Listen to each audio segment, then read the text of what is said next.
कीर्ति ने एक अनजान औरत के पास जाकर अपने बुरे कामों की चर्चा की, ये बात मुझे हजम नहीं होती। और इतना ही काफी है ध्रुव के लिए कि वो ये समझ जाए कि ये जो कीर्ति है ना, कितनी जहरीली लड़की है। लेकिन क्या फायदा, ध्रुव को तो कुछ समझ में नहीं आने वाला। हाँ चाची, ध्रुव इतनी आसानी से नहीं मानेगा। उसके दिमाग पे ना बहुत ज्यादा असर है कीर्ति का। कीर्ति ने उसका ब्रेन वॉश कर दिया और वो मानना ही नहीं चाहता कि कीर्ति गलत है। भोजपुरी लड़की, क्या बात है राघव, आपको तो बहुत मजा आया होगा ना बात करने में। प्रीति, ये कोई मजाक का वक्त नहीं है। तुम्हें पता है मैं सुबह से परेशान हो रहा था कि तुम कहाँ चली गई, और जब कॉल किया तो कोई क्रॉस कनेक्शन लग गया। पर मुझे भी आपकी आवाज सुनाई दे रही थी। वो एक्चुअली क्रॉस कनेक्शन हुआ था, मैं आपकी आवाज सुन पा रही थी, बस आप मेरी आवाज नहीं सुन पा रहे थे। अच्छा मुझे ये बताओ, तुम हो कहाँ? मैं चाची के घर आई हूँ। प्रीत, लेकिन तुमने मुझे बताया क्यों नहीं? कोई मैसेज या कॉल कर देती, मैं खुद तुम्हें वहां ड्रॉप करके आता। राघव, आप वॉशरूम में थे और मुझे बहुत बेचैनी हो रही थी, तो अब मैंने सोचा मैं चाची के पास आ जाती हूँ। वैसे भी अपने प्रेगनेंसी के सिम्टम्स बता के मैं आपको और परेशान नहीं करना चाहती। अब आप तो जानते ही हैं कि हमारे घर में अब सिर्फ चाची ही है जिनसे मैं अपने दिल की बात शेयर कर सकती हूँ, और कोई बड़ा तो है नहीं ना, तो बस चाची से अपने दिल की बात शेयर करने आ गई। अच्छा ठीक है, तुम ये बताओ अभी तबीयत कैसी? हाँ, बिल्कुल ठीक है। चाची ने मेरी एसिडिटी के लिए ना कुछ तो देसी नुस्खा बना के पिलाया है, एकदम ठीक लग रहा है अब। Okay, bye bye.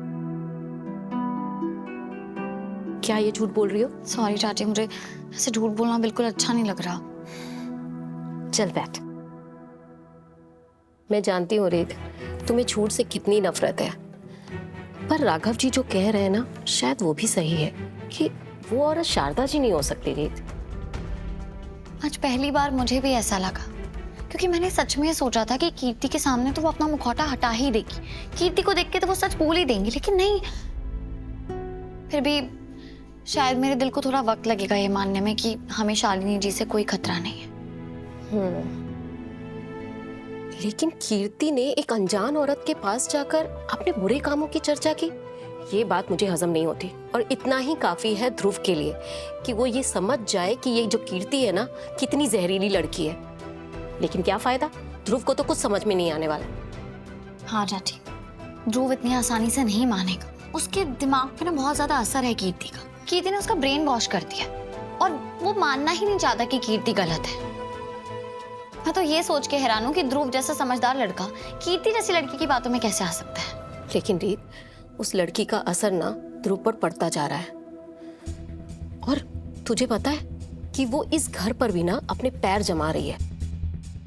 तुम्हें पता है, उस दिन घर में आकर सबके लिए खाना बनाया उसने, और ये सब करके ना वो ध्रुव को ये जता रही है कि वो लड़की ध्रुव के लिए सबसे सही है। आप सही कह रही है चाची। पिछले कुछ दिनों में अपनी प्रेगनेंसी और शालिनी बत्रा के चक्कर में मैं इतनी ज्यादा उलझ गई थी ना कि मैंने कीर्ति पे ध्यान ही नहीं दिया। लेकिन आप फिक्र मत कीजिए, मैं कीर्ति को ध्रुव से दूर करके रहूंगी, फिर चाहे मुझे उसके लिए कुछ भी क्यों ना करना पड़े। रीत, वो सब तो ठीक है, लेकिन ना मुझे ऐसा लगता है कि राघव जी जो तुमसे कह रहे हैं ना, उस बात पर ध्यान दो। अपना ध्यान रख। इस वक्त सबसे ज्यादा जरूरी है तेरी सेहत। सिर्फ अपनी सेहत पर फोकस कर, समझी? बता क्या खाएगी, मैं वही बनाती हूँ तेरे लिए। रसमलाई। ठीक है, अभी लेके आती हूँ।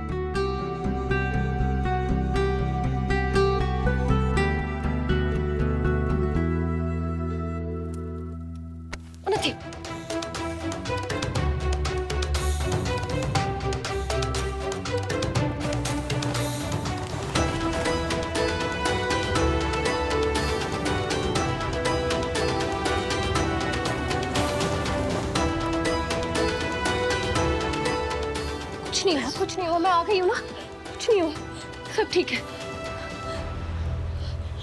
ये क्या कर रहे हैं आप लोग? दिमाग खराब हो गया आप लोगों का? पूनम जी, हमारे घर का मामला है, आप इसमें मत ही पड़िए। आपके घर का मामला है? उन्नति हमारे घर की बेटी है विक्रांत जी। हमारी उन्नी का हाथ काट दिया आप लोगों ने, और आप कह रहे हैं कि इन सब मामलों में मैं ना पढ़ूं। बच्चे के लिए ये सब करना पड़ेगा, बाबा ने बोला है। इन सबसे कोई फायदा नहीं होता आंटी जी। मैं कई ऐसे ढोंगी बाबाओं के चक्कर काट चुकी हूँ। ये सब बस एक ढकोसला है। आपके और हमारे जैसे मासूम लोगों का फायदा उठाते हैं ये लोग, सिर्फ पैसे ऐंठने के लिए और कुछ नहीं।